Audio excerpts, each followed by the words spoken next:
Hey everyone, and welcome to The Explainer.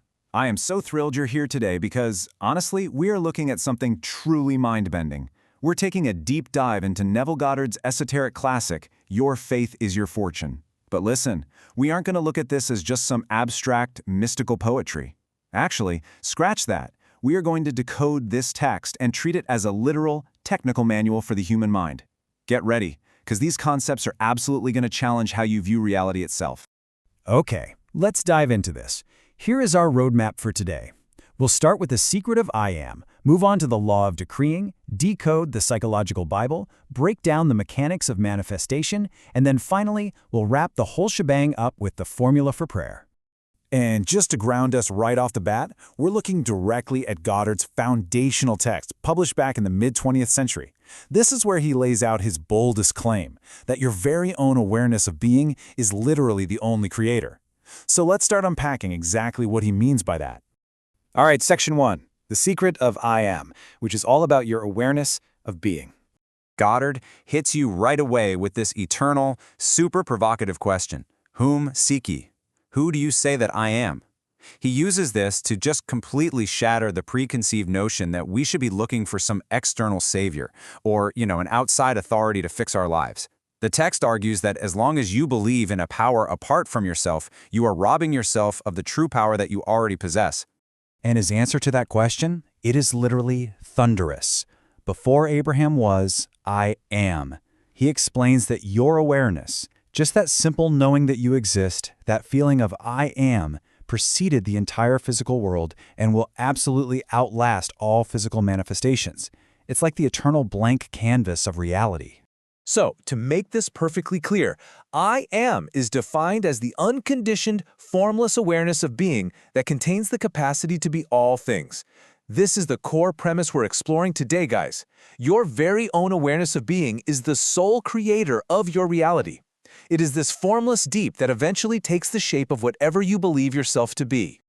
Moving right along to Section 2, the law of decreeing and the creative power of the mind. And this brilliantly illustrates the trap we all fall into when trying to change our lives versus how Goddard says we should do it. Think about human will. It relies on the future tense, like, I will be well. But here's the kicker. By saying you will be, you're secretly acknowledging that right now you lack it. Divine will, on the other hand, operates purely in the present tense. I am well. It's an internal focus that acknowledges the supply is already here. You can't just hope for the future. You absolutely must claim the present reality. Which brings us to an absolute rule in Goddard's philosophy: leave the mirror and change your face. Think about how often we try to force outside circumstances to just bend to our will. Goddard argues that the entire physical world is simply a mirror reflecting your internal consciousness. So if you don't like what you see, trying to force the outside world to change is as pointless as breaking a mirror just because you don't like your reflection, right?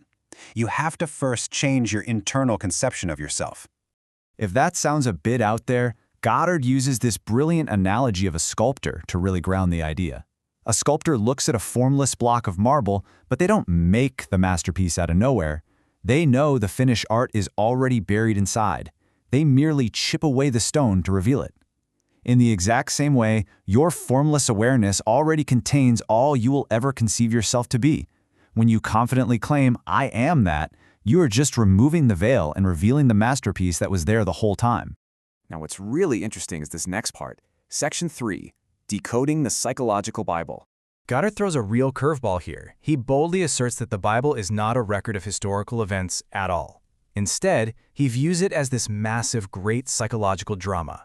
He argues these sacred books were written by illumined mystics who deliberately hid deep psychological truths inside historical-sounding documents. So, the characters? They're actually personified qualities and attributes of your very own consciousness.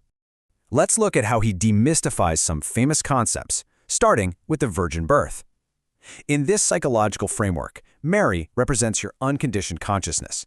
So the virgin birth is simply that state where your mind conceives and embodies a desire perfectly, entirely on its own, without needing the physical aid of any outside person or circumstance to make it feel real. It's like planting a seed in the pure soil of your own mind. And he radically redefines the crucifixion too. It is not framed as a tragedy or some day of mourning. Actually, it is the joyful, totally necessary psychological crossing required before a manifestation or a resurrection can happen. It's the exact moment when I am, your formless awareness, is nailed or fixed upon the cross of that, your specific desire. You're completely fusing your awareness with your new belief.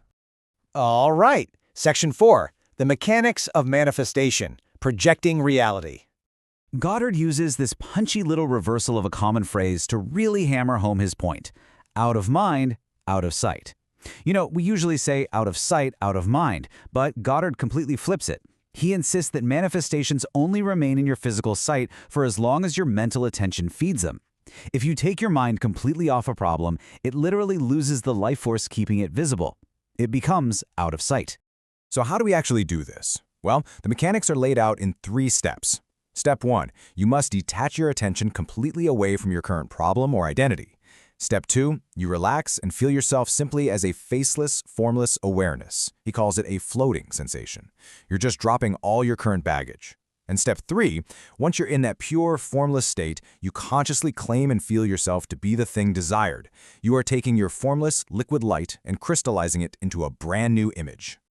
Which brings us to the climax of the explainer, Section 5, the formula for prayer. Goddard's take on true prayer is it's incredibly poetic. He says prayer isn't about vain repetition or begging some deity in the sky. True prayer is the ecstasy of a spiritual wedding taking place in the deep, silent bridal suite of consciousness. It's a literal marriage ceremony where you relinquish your old name, meaning your old nature and limitations, to assume the name and the nature of your desire. So the crucial point is how you actually perform this ritual. First, you shut the door of the senses tightly. Just ignore the outside world. Second, you enter that secret bridal chamber of your own quiet consciousness. Third, you assume the nature of the desire. And fourth, and this is key, you must actually feel the joyful thrill of accomplishment. You don't hope for it. You literally feel the absolute relief and joy that it is already done. We've covered some seriously deep concepts today, translating mystical philosophy into a real, structured manual for human consciousness. The source material insists, over and over, that you hold the ultimate creative power within your own awareness. So I want to leave you with this final, provocative question. Will you leave the mirror alone, stop fighting the reflections of your life, and finally claim your I am? Thank you so much for joining me on The Explainer today, and I really hope this deep dive leaves you totally eager to go out and test the mechanics of your own consciousness.